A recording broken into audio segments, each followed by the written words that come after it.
चलिए शुरुआत करते हैं अपने आज के सफर की। राधे राधे। राधे राधे जी। प्रणाम गुरु जी। खुश रहिए जी। चलिए आज 13 सितंबर 2025 शनिवार।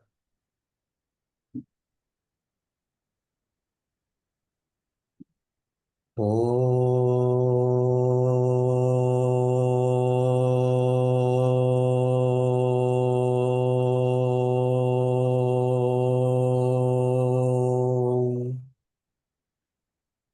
मनोजवं मारुततुल्यवेगं जितेन्द्रियं बुद्धिमतां वरिष्ठं वातात्मजं वानरयूथमुख्यं श्रीरामदूतं शरणं प्रपद्ये। मनोजवं मारुततुल्यवेगं जितेन्द्रियं बुद्धिमतां वरिष्ठं वातात्मजं वानरयूथमुख्यं श्रीरामदूतं शरणं प्रपद्ये।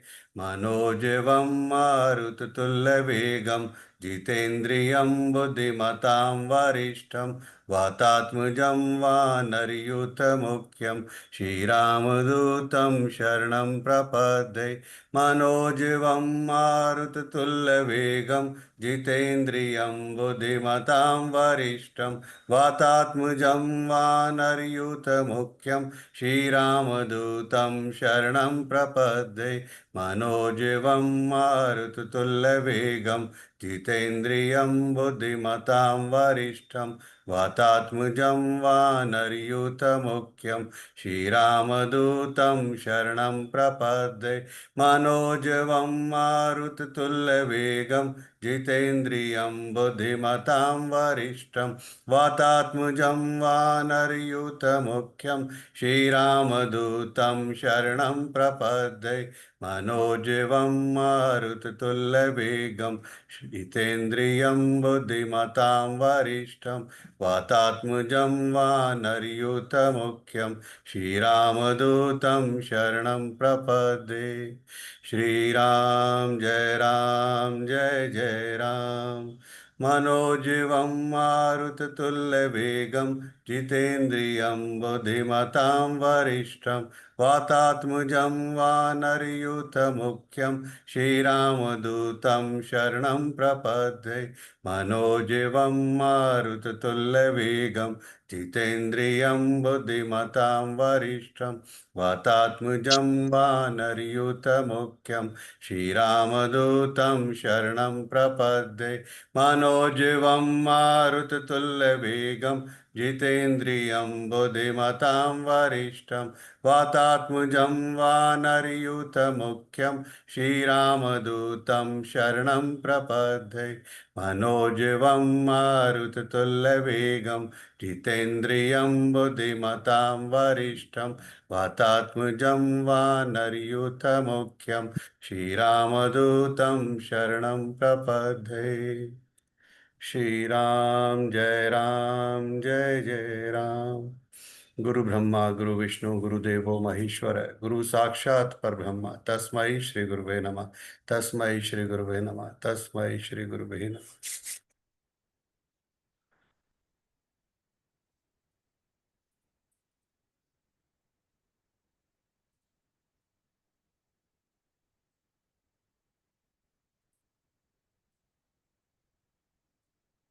चलिए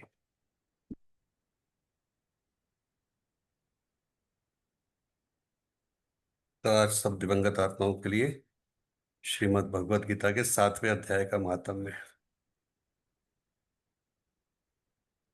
हमारे शास्त्रों में लिखा गया है कि अगर आप डेली श्राद्ध पक्ष में श्रीमद् भगवत गीता का अध्ययन पूरा श्रीमद् भगवत गीता नहीं कर सकते, तो अगर आप डेली केवल 7वें अध्याय का पाठ भी करते हैं 16 की 16 दिन केवल 7वें अध्याय का, तो भी आपके दिवंगत आत्माओं को पूरी शांति मिलती है।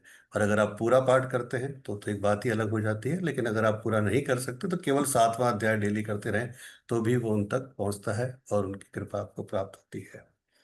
तो श्रीमद् भगवत गीता के 7वें अध्याय का महात्म्य है। भगवान शिव कहते हैं, पार्वती अब मैं 7वें अध्याय का महात्म्य बतलाता हूं, जिसे सुनकर कानों में अमृत राशि भर जाती है। पाटलिपुत्र नामक एक दुर्गम नगर है जिसका गोपुर यानी द्वार बहुत ही ऊंचा है। उस नगर में शंकण नामक एक ब्राह्मण रहता था। उसने वैश्यव्रती का आश्रय लेकर बहुत धन कमाया, किंतु ना तो कभी पितरों का तर्पण किया और ना देवताओं का पूजन। वह धनोपार्जन में तत्पर होकर राजाओं को ही भोज दिया करता था। एक समय की बात है, उस ब्राह्मण ने अपना चौथा विवाह करने के लिए पुत्रों और बंधुओं के साथ यात्रा की। मार्ग में आधी रात के समय जब वह सो रहा था, एक सर्प ने कहीं से आकर उसकी बाह में काट लिया। उसके काटते ही ऐसी अवस्था हो गई कि मणि मंत्र और औषधि आदि से भी उसके शरीर की रक्षा असाध्य जान पड़ी। तत्पश्चात कुछ ही क्षणों में उसके प्राण पखेरु उड़ गए। फिर बहुत समय के बाद वह प्रेत सर्प योनि में उत्पन्न हुआ। उसका चित्त धन की वासना में बंधा था। उसने पूर्व वृतांत को स्मरण करके सोचा, मैंने जो घर के बाहर करोड़ों की संख्या में अपना धन गाड़ रखा है, उससे इन पुत्रों को वंचित करके स्वयं ही इसकी रक्षा करूंगा। एक दिन सांप की योनि से पीड़ित होकर पिता ने स्वप्न में अपने पुत्रों के समक्ष आकर अपना मनोभाव बताया। तब उसके निरंकुश पुत्रों ने सवेरे उठकर बड़े विस्मय के साथ एक दूसरे से स्वप्न की बातें कही। उनमें से मझला पुत्र कुदाल हाथ में लिए घर से निकला और जहां उसके पिता सर्प योनि धारण करके रहते थे उस स्थान पर गया। यद्यपि उसे धन के स्थान का ठीक ठाक पता नहीं था, तो भी उसने चिन्हों से उसका ठीक निश्चय कर लिया और लोभ बुद्धि से वहां पहुंचकर बांबी को खोदना आरंभ किया। तब उस बांबी से बड़ा भयानक शब्द प्रकट हुआ और बोला, ओ मूढ़, तू कौन है और किस लिए आया है? क्यों बिल को खोद रहा है अथवा किसने तुझे भेजा है? ये सारी बातें मेरे सामने बता। पुत्र बोला, मैं आपका पुत्र हूँ, मेरा नाम शिव है। मैं रात्रि में देखे हुए स्वप्न से विस्मित होकर यहाँ का स्वर्ण लेने के कौतूहल से आया हूँ। पुत्र की यह वाणी सुनकर वह सांप हंसता हुआ उस स्वर से इस प्रकार स्पष्ट वचन बोला, यदि तू मेरा पुत्र है तो मुझे शीघ्र ही बंधन से मुक्त कर। मैं पूर्व जन्म के गाड़े हुए धन के लिए ही सर्प योनि में उत्पन्न हुआ हूँ। पुत्र ने पूछा, पिताजी आपकी मुक्ति कैसे होगी, इसका उपाय मुझे बताइए, क्योंकि मैं इस समय रात में सब लोगों को छोड़कर आपके पास आया हूँ। पिता ने कहा, पुत्र, गीता के अमृत में सप्तम अध्याय को छोड़कर मुझे मुक्त करने में तीर्थ, दान, तप और यज्ञ भी सर्वथा समर्थ नहीं है। केवल गीता का सातवां अध्याय ही प्राणियों की जरा, मृत्यु आदि दुख को दूर करने वाला है। पुत्र, मेरे श्राद्ध के दिन सप्तम अध्याय का पाठ करने वाले ब्राह्मण को श्रद्धापूर्वक भोजन कराओ। इससे निसंदेह मेरी मुक्ति हो जाएगी। वत्स, अपनी शक्ति के अनुसार पूर्ण श्रद्धा के साथ वेद विद्या में प्रवीण अन्य ब्राह्मणों को भी भोजन कराना। सर्प योनि में पड़े हुए पिता के वचन सुनकर सभी पुत्रों ने उसकी आज्ञा के अनुसार तथा उससे भी अधिक किया। तब शंकुर ने अपने सर्प शरीर को त्याग कर दिव्य देह धारण किया और सारा धन पुत्रों के अधीन कर दिया। पिता ने करोड़ों की संख्या में जो धन बांट कर दिया था, उसी से वे सदाचारी पुत्र बहुत प्रसन्न हुए। उनकी बुद्धि धर्म में लगी हुई थी, इसलिए उन्होंने बावली, कुआ, पोखरा, यज्ञ तथा देव मंदिर के लिए उस धन का उपयोग किया और वहां अन्नशाला भी बनवाई। तत्पश्चात सातवें अध्याय का सदा जप करते हुए उन्होंने मोक्ष प्राप्त किया। पार्वती, यह तुम्हें सातवें अध्याय का महात्म्य में बताया गया, जिसके श्रवण मास से मानव सब पातकों से मुक्त हो जाता है। ओम श्री परमात्मे नमः। सातवां अध्याय। उसके उपरांत श्री कृष्ण भगवान बोले कि हे पार्थ, तू मेरे में अनन्य प्रेम से आसक्त हुए मन वाला और अनन्य भाव से मेरे परायण होकर योग में लगा हुआ मुझको संपूर्ण विभूति, बल, ऐश्वर्य आदि गुणों से युक्त सबका आत्मरूप जिस प्रकार संशय रहित जानेगा, उसको सुन। मैं तेरे लिए इस रहस्य से तत्व ज्ञान को संपूर्णता से कहूंगा कि जिसको जानकर संसार में फिर और कुछ भी जानने योग्य शेष नहीं रहता है। हजारों मनुष्य में कोई ही मनुष्य मेरी प्राप्ति के लिए यत्न करता है, और उन यत्न करने वाले योगियों में कोई ही पुरुष मेरे प्रयाण हुआ मेरे को तत्व से जानता है, अर्थात मर्म से जानता है।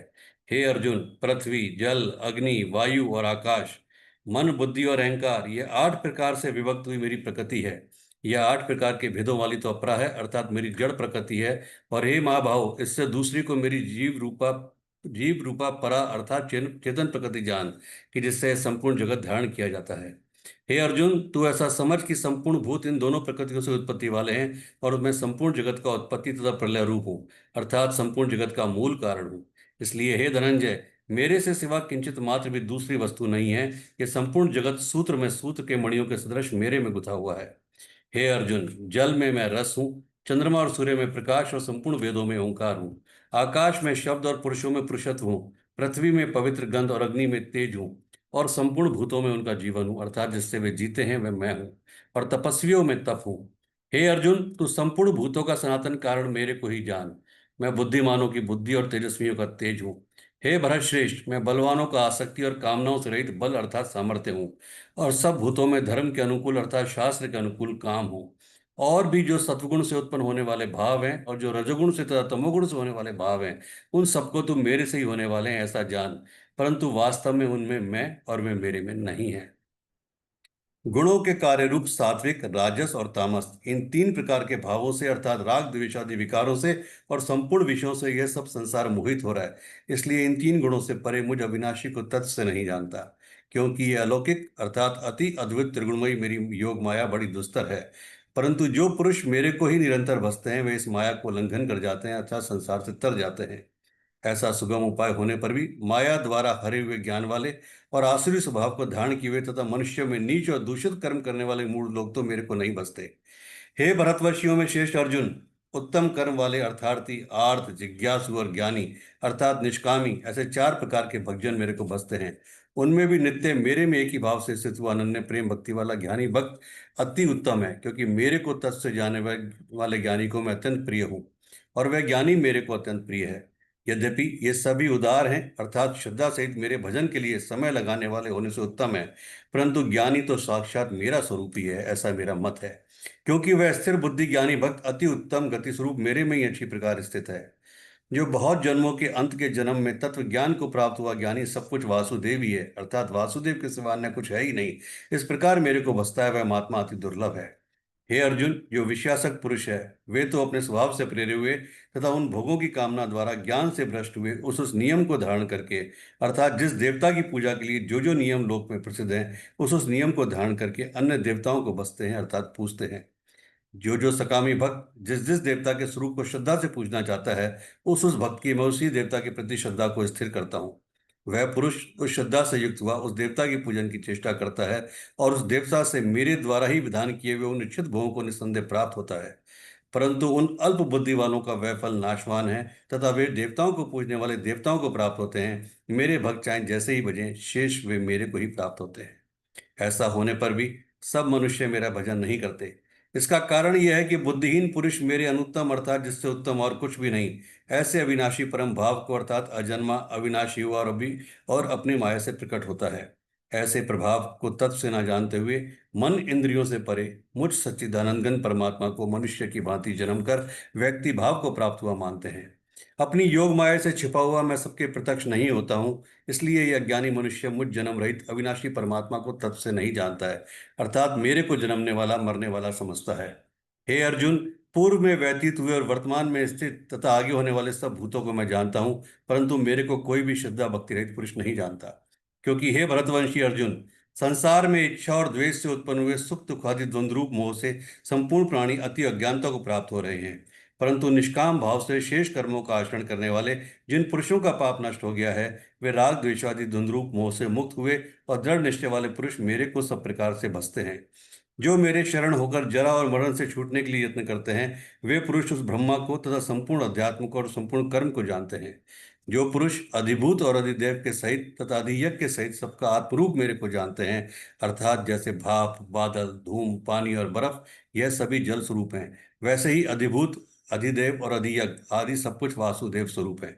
ऐसे जो जानते हैं वे युक्त चित्त वाले पुरुष अंत काल में मुझको ही जानते हैं अर्थात प्राप्त होते हैं। इति श्रीमद् भगवद गीता रूपी उपनिषद एवं ब्रह्म विद्या तथा योग शास्त्र विषयक श्री कृष्ण और अर्जुन के संवाद में ज्ञान विज्ञान योग नामक 7वां अध्याय। ओम नमो भगवते वासुदेवाय। ओम नमो भगवते वासुदेवाय। ओम नमो भगवते वासुदेवाय। ओम नमो भगवते वासुदेवाय। ओम नमो भगवते वासुदेवाय। ओम नमो भगवते वासुदेवाय। ओम नमो भगवते वासुदेवाय। ओम कृष्णाय वासुदेवाय हरे परमात्मने प्रणतः क्लेशनाशाय गोविंदाय नमो नमः। हाँ जी, तो क्या कहता है 7वां अध्याय।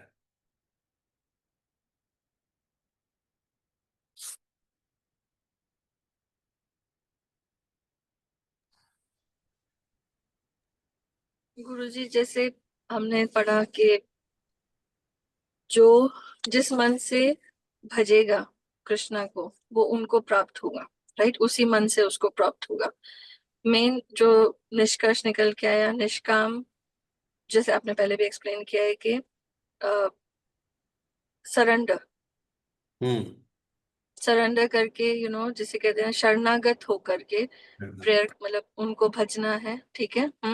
या हमें अपने कर्म भी करने हैं, वो निष्काम भाव से करने हैं। जो यूजुअली हम नहीं कर पाते हैं, but even in that one moment of surrender whatever we do reaches Krishna. हम्म।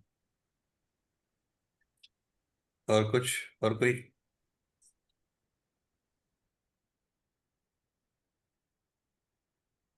एक बड़ी अच्छी बात कही है उन्होंने। क्या कही है जरा पता है? सोचे जरा क्या बोला उन्होंने।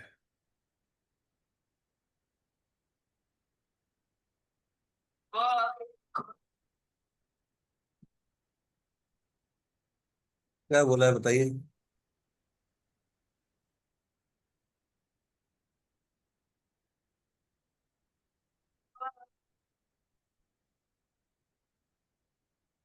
क्या हुआ? सब शांत कैसे बैठे भाई? मुझे ये समझ में आया कि संपूर्ण जगत के मूल कारण ईश्वर ही है। ठीक है, और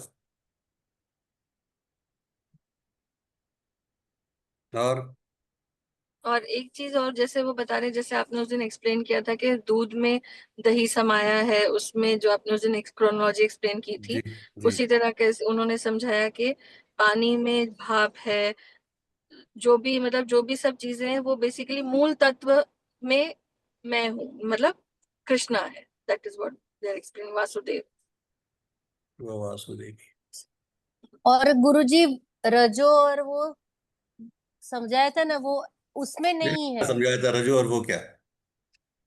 यानी जो तामसिक गुण वाले होते हैं, जिनकी नीति प्योर नहीं होती, सब जगह भगवान है। पर जिनकी नीति अच्छी नहीं होती, उनके लिए कहीं पे भी भगवान नहीं है। चलो एक बात करते हैं राजा मिश्रा जी से, है ना? मुझसे क्यों बोल रहे हो? नहीं नहीं, आप इसे करेंगे आज, ठीक है। भगवान कौन है? हर कोई भगवान है गुरुदेव। भगवान भगवान नहीं होते, वो अच्छा, मूर्ति नहीं होते, वो एनर्जी होते हैं गुरुदेव। तो इसका मतलब केवल मूर्ति में भगवान है? नहीं नहीं, तो मूर्ति में भगवान नहीं है। तो हर मुझे तो हर किसी में, जिसमें अच्छाई है, जिसमें प्योरिटी है, वो हर कोई जो भी प्योर है ना, वो सभी में परमात्मा रहते हैं गुरुदेव। और जो इम्प्योर है वो उसमें भगवान नहीं है?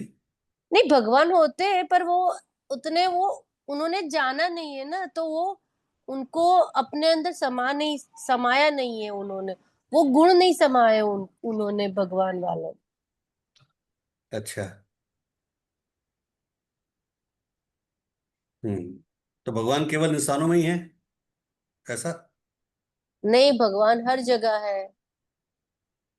हर जगह मतलब?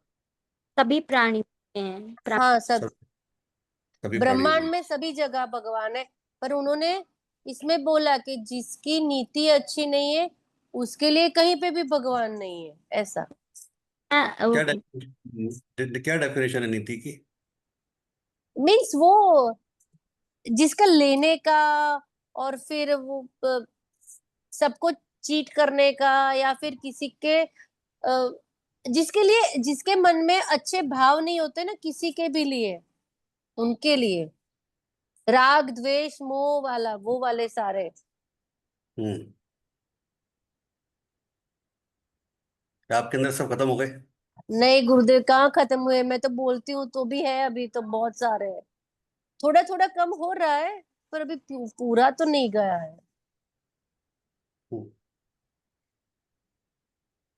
क्या मंदिर जाना जरूरी है? वो कल नियम की बात की थी ना, वो नियम नियम है। नियम एक आपको एक वो एक करेगा। पर घर बैठे भी भगवान को याद करे, मंदिर नहीं जाए तो भी हो सकता है। हम्म। घर और मंदिर में फर्क क्या होता है? आपके पूजा स्थल और मंदिर में क्या फर्क है? बेसिक फर्क क्या है? वो जो मंदिर होता है ना गुरुदेव, वहां पे हाई वाइब्रेशन होती है, अच्छा। तो वहां पे सुकून, यहाँ पे भी मिलता है सुकून, पर वहां पे अच्छा सुकून मिलता है। बहुत सोच समझ के बोलना। क्या वाकई मंदिर में सुकून मिलता है? मुझे तो मिलता है गुरुदेव। सबको मंदिर में सुकून मिलता है? वाकई? ये तो कुमारी तो मना कर रही है, गर्दन हिला रही हो तो। मैं तो जब कभी भी फ्री होती हूँ मुझे लगता है मैं घंटों वहां पे बैठी रहूं, पर मुझे सुकून तब होता है जब कोई ना हो ना, तब मुझे बड़ा सुकून होता है। भीड़ को देख के मुझे सुकून नहीं होता है। आप चाहते हो कि मंदिर केवल आपका पर्सनल बन जाए, धर्मिष्ठा मंदिर, टेम्पल ऑफ धर्मिष्ठा, बस। नहीं नहीं, ऐसा नहीं सबके लिए गुरुदेव, पर मैं ऐसे टाइम पे जाना प्रेफर करती हूँ जहाँ जब कम लोग हो या फिर शांति हो, उस टाइम फिर पे। जब कम लोग हों तो हाई वाइब्रेशन कैसे होगी फिर? परमात्मा की है ना एनर्जी, तो परमात्मा की है, बातें तो परमात्मा से करनी है ना। हम्म। ठीक है, बहुत बढ़िया।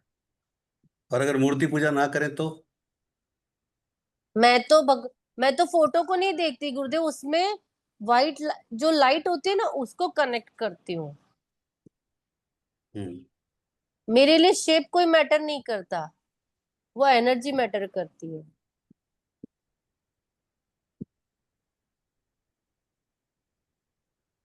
ठीक है। और कोई सातवां अध्याय क्या कहता है?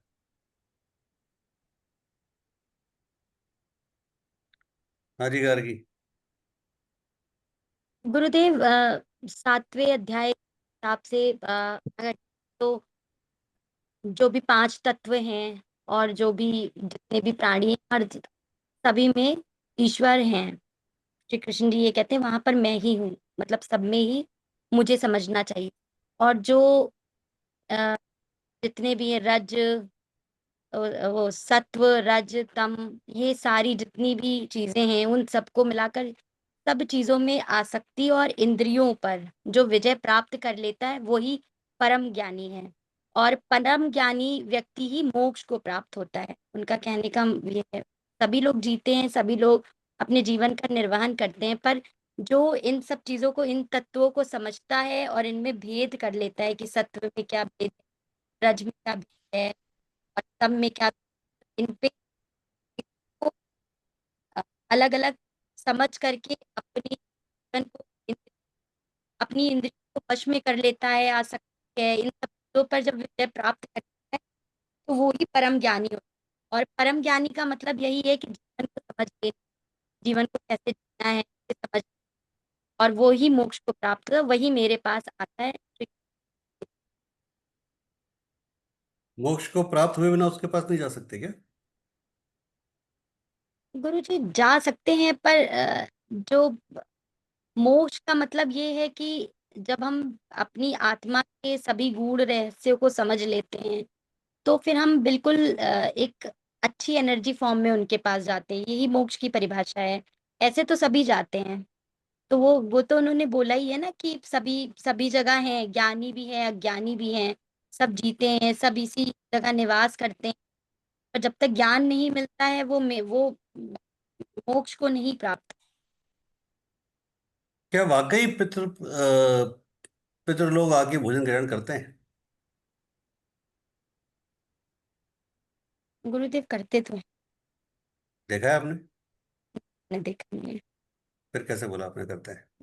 देखा मतलब वैसे अगर देखा जाए तो नहीं देखा, लेकिन जब हम उनका तर्पण करते हैं या श्राद्ध करते हैं तो हम इसी भावना से ही करते हैं ना कि वो आकर ग्रहण भावना कर। की बात नहीं कर रहे, भावना को छोड़ दो। भावना, इंटेंशन, उसको छोड़ देते हैं एक बार के लिए। बात यह है कि क्या वो करते हैं?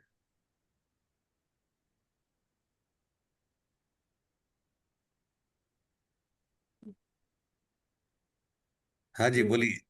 गुरुदेव मेरे क्वेश्चन है। नहीं नहीं, हर क्वेश्चन नहीं, पहले मेरे क्वेश्चन का आंसर, उसके बाद में नहीं आपसे। नहीं, वो तो नहीं, मुझे हाँ, मुझे तो नहीं। पहले क्वेश्चन कंप्लीट हो दो, उसके बाद। ठीक ठीक है गुरुदेव।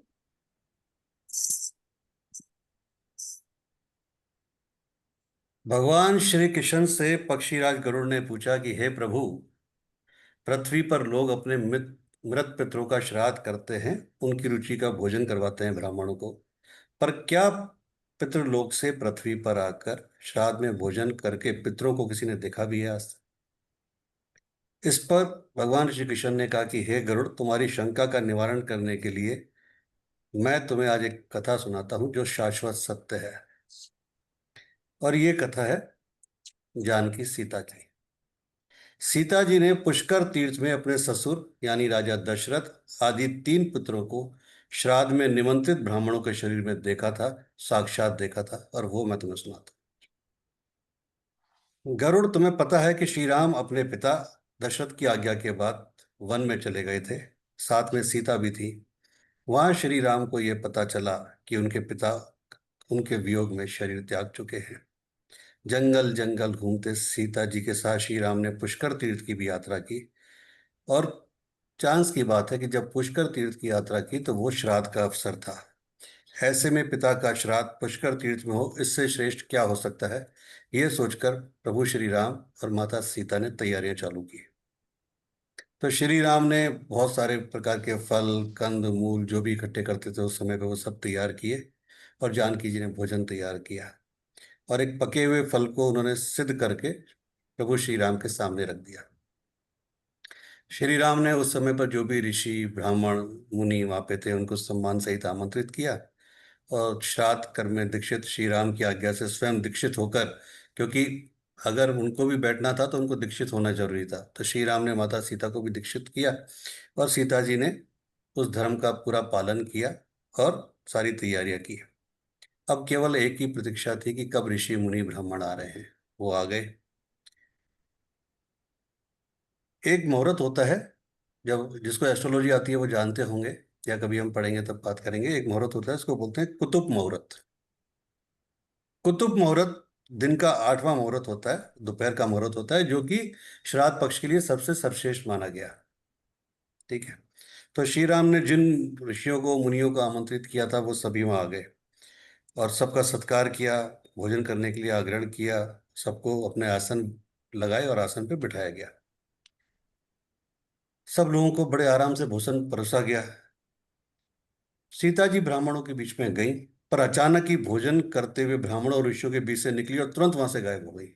विद इन सेकेंड वहां से गायब हो गई, और चुपचाप पेड़ों की ओट में जाके और छुप छुप के लोगों को, यानी ऋषि मुनियों ब्राह्मणों को भोजन करते हुए देखने लगी।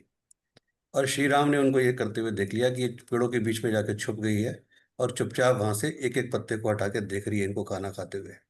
तो श्री राम आश्चर्यचकित हो गए कि सीता ने ऐसा किया, क्यों किया कि यहाँ से गायब हो गई बीच में छोड़ के इनको, और बिना भोजन कराए इनको पूरा, और वहां से चली गई, और एकदम ऐसे गायब होके वहां जाके छुप छुप के देख रही है। इसका कारण क्या है आखिर। तो सीता जी एकांत में बैठी थी।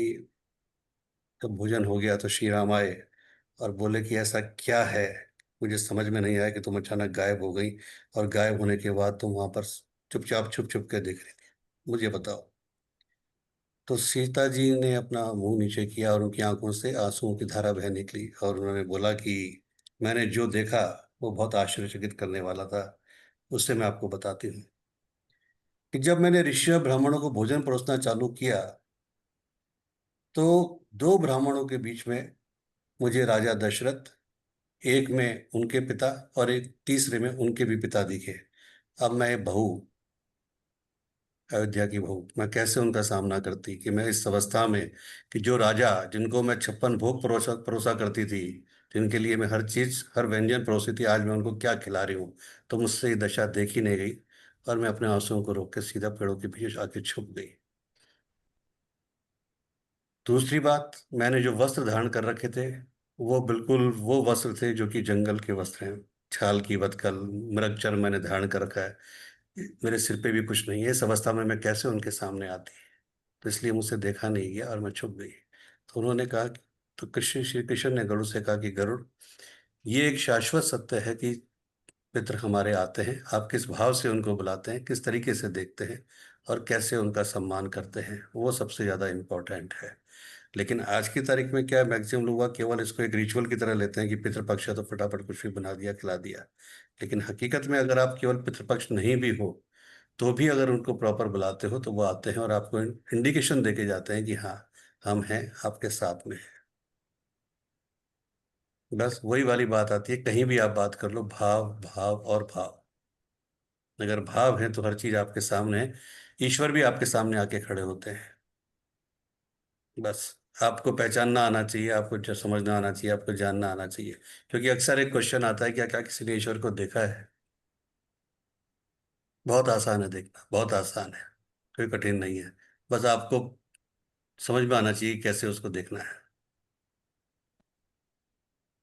चलिए, हाँ जी धर्मिष्ठा जी बोलिए, क्वेश्चन बोलिए आपका। अनम्यूट कीजिए, अनम्यूट कीजिए। गुरुजी मेरा क्वेश्चन ये पितृपक्ष का है कि सब लोग पितृपक्ष में हर कोई पीढ़ियों से श्राद्ध वगैरह तो करता रहता है, तो फिर पितृदोष लगता क्यों है गुरुदेव? इतना वो प्रे करते हैं सब कोई, हर कोई पितरों को, तो भी वो अपने फिर वो अपनी जनरेशन को क्यों ये दोष लगता है? आप जिम भी जाती हो, भारतीय हमारी जिम भी जाती है, आप भी जिम जाती हो, है ना? आप योगा भी करती हो, अपने हेल्थ के प्रति कॉन्शियस भी हो, फिर भी मोटापा बढ़ जाता है, फिर भी कुछ बीमारियां हो जाती हैं, फिर भी सब कुछ होता है। क्यों हो जाता है भाई? सब कुछ करती हो फिर भी बीमारी हो जाती है, फिर प्रॉपर डाइट भी लेती हो फिर भी क्यों हो जाता है? क्यों लगती है बीमारी? फिर तो होनी ही चाहिए बीमारी, है ना? क्यों फिर बीमारी, फिर मोटापा क्यों? जिम जा रहे हो, रोज जिम जा रहे हो, फिर भी मोटापा बढ़ता जा रहा है, कम होने की बजाय और डबल हो रहा है, क्या फायदा हो रहा है?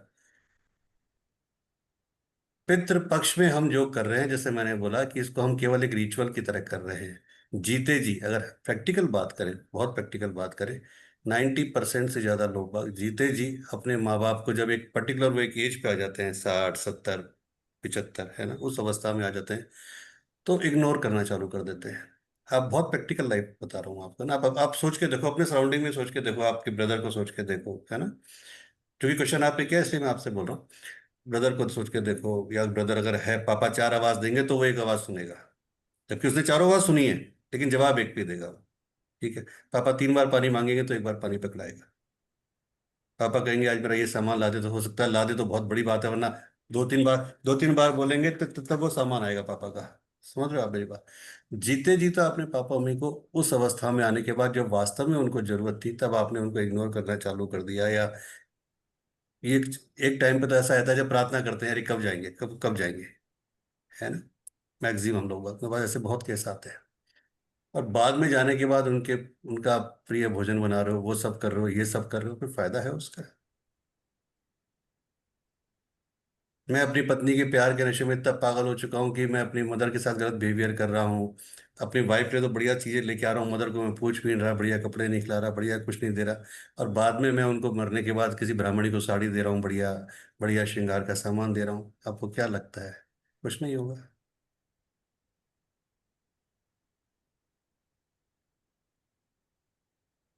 इसलिए लगता है पितृदोष। फिर दूसरी बात, सबसे बड़ी बात, पितृदोष क्यों लगता है? सबसे बड़ा पितृदोष कैसे लगता है? चलो कल एक बात बताऊंगा आपको। एक दोष होता है जिसे बोला जाता है स्त्री दोष। एक दोष होता है मातृदोष। पितृदोष तो सबने सुना है, मातृदोष किसने सुना है मुझे पता नहीं। आप में से किसी ने सुना है मातृदोष? क्या होता है ज्योति जी, बताइए जरा। गुरुजी मैंने जितना जितना पता है उतना बता सकती हूँ, बहुत हाँ डिटेल भाई। में भी याद नहीं है। ये लाल किताब के जब एप्लीकेशंस पढ़ते हैं तब मैंने पढ़ा था कि अगर हमारे एंसेस्टर्स में या उन पिछले हमारे किसी भी हमारे जन्म में अगर हमने मतलब कोई ऐसे फीमेल्स के प्रति, ठीक है, खास तौर से एल्डरली फीमेल्स के प्रति अगर कुछ ऐसे कर्म किए होते हैं तो उससे हमें लगता है, और उसकी पोजीशनिंग कई पर्टिकुलरली हमारी कुंडली में चौथे स्थान पे या चौथे स्थान की दृष्टि इस तरह से बन जाती है कि वो बन के आता है और वो फिर थ्रू आउट द लाइफ रहता है उस इंसान के साथ। और स्त्री दोष? स्त्री दोष यूजुअली अगर व्यभिचार जहाँ पे हुआ है या कहीं पे नेगेटिव डीलिंग या सेल सेल एंड फीमेल के उसमें अगर आप चले गए हैं या प्रोस्टिट्यूशन में किसी को डाला है उस तरीके से, या इस तरीके का कोई एक्शन किया है हम हमारे किसी पहले के किसी जन्म में या किसी एंसेस्टर ने, और वो karma has come to this family, तो वो आता है और उसको एक्सपिएट करना होता है। वो यूजुअली तीसरा या छठा स्थान अगर एफ्लिक्टेड हो तो होता है उसमें। दोष बहुत तरह के होते हैं। पितृदोष एक सबसे मेजर दोष आता है, इसलिए पितृदोष पितृदोष पितृदोष करते हैं, या पितरों के निमित्त हमने बोल दिया, पर इसमें मातृदोष भी आता है, स्त्री दोष भी आता है, बहुत सारे दोष आते हैं। और हकीकत मानिए कि मैं आपको जैसे पहले भी कहता हूँ कि ये तो ठीक है, पितृपक्ष की बात है, नॉर्मली जो सब लोगों की डिमांड रहती है कि पैसा पैसा पैसा नहीं आ रहा, पैसा नहीं आ रहा, पैसा नहीं आ रहा, लक्ष्मी लक्ष्मी लक्ष्मी। अगर आप अपने घर की लक्ष्मी को खुश नहीं रखोगे, अगर आप अपने घर की लक्ष्मी को नाराज रखोगे, आप घर की लक्ष्मी के साथ आप गलत व्यवहार करोगे, अब्यूजिव व्यवहार करोगे, तो आप कितने ही पंडित तांत्रिकों के पास चल जाओ, लक्ष्मी नहीं आएगी। और आ गई तो वो टिकेगी नहीं, और टिकेगी, और अगर रुक रुक भी गई तो आपको गलत हरकतों पे ले जाएगी, आपको ले जाएगी, आपके बच्चों को ले जाएगी कहीं। आप अक्सर देखना है ना, अक्सर नोट करना, हमेशा है ना अपने सराउंडिंग में देखना चाहिए। जुडिशियल सर्विस वाले, पुलिस, जज, वकील, डॉक्टर्स, यहाँ तक कि पंडित और तांत्रिक भी, मैक्सिमम पंडित तांत्रिकों के घर वो दूसरों के घरों का रेमेडी बताते हैं, पर खुद के घर में कलेश रहता है हमेशा। क्यों रहता है? क्योंकि वो जिस भावना से जो काम करना चाहिए उस भावना से कर ही नहीं रहे। पहले हम क्या कहते थे, डॉक्टर एक भगवान का रूप है। आज डॉक्टर लाशों का भी सौदा कर देते हैं, सॉरी टू से, है ना, कि आप वेंटिलेटर पर जब तक पैसा नहीं दोगे तब तक लाश नहीं मिलेगी आप। तो क्या है ये? तो बेसिकली ये दोषाज हैं सारे, कि जो आपको परेशान करते हैं या जो आपको इस तरह की हर उस पर लेके आते हैं। तो कभी भी दोष इसलिए लगता है धर्मिष्ठा जी कि आप उन चीजों को, केवल हमने क्या कर लिया कि भाई पर्टिकुलर डेज आ गए, उस डेज पे हम कर लो तो बढ़िया है, तो हमें पितृदोष नहीं लगेगा, ऐसा नहीं होता। आपको पूरी लाइफ में अगर प्रॉपर सही चलना है, अपने रूटीन को सही चलना है, तो फिर आप देखो कोई दोस्त आपको टच भी नहीं कर सकता। मैं कहता हूँ कुछ मत करो, एक अच्छे इंसान बन के रहो, जो अपने कर्म है वो ईमानदारी से करो, बस, बाकी कुछ नहीं। अपना फर्ज निभाओ, कुछ मत करो, जीवन में कभी पूजा पाठ मत करो, माला भी मत लो हाथ में, राम का नाम भी मत लो, मैं ईमानदारी से कह रहा हूँ, मत लो राम का नाम। आप नहीं लोगे ना तो भी तर जाओगे। माला तो केवल एक वो है कि हाँ भाई हम ले रहे हैं दूसरों को दिखाने के लिए, बाकी कुछ नहीं है माला। माला तो आपके मन की है जो अंदर चल रही है, सांसों की माला कहते हैं ना, सांसों की माला से बड़ी कोई माला नहीं है। ना चंदन की माला, ना रुद्राक्ष की माला, तो ना तुलसी की माला, सबसे बड़ी माला है सांसों की माला। अगर वो सही चल रही है ना तो फिर सारी मालाएं फेल है।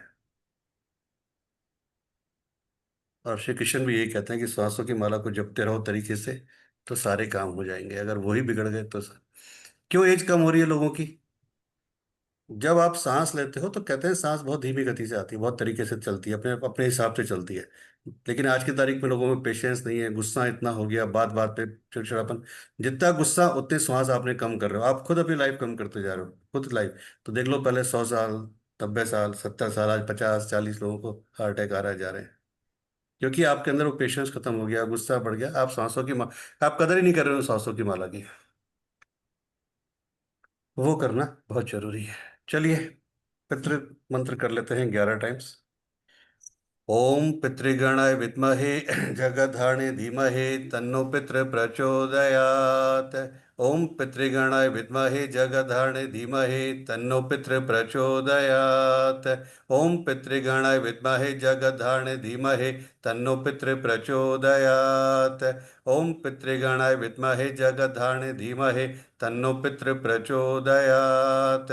ओम पितृगणाय विद्महे जगधारणे धीमहि तन्नो पितृ प्रचोदयात्। ओम पितृगणाय विद्महे जगधारणे धीमहि तन्नो पितृ प्रचोदयात्। ओम पितृगणाय विद्महे जगधारणे धीमहि तन्नो पितृ प्रचोदयात्। ओम पितृगणाय विद्महे जगधारणे धीमहि तन्नो पितृ प्रचोदयात्। ओम पितृगणाय विद्महे जगधारणे धीमहि तन्नो पितृ प्रचोदयात्। ओम पितृगणाय विद्महे जगधारणे धीमहि तन्नो पितृ प्रचोदयात्। ओम पितृगणाय विद्महे जगधारणे धीमहि तन्नो पितृ प्रचोदयात्।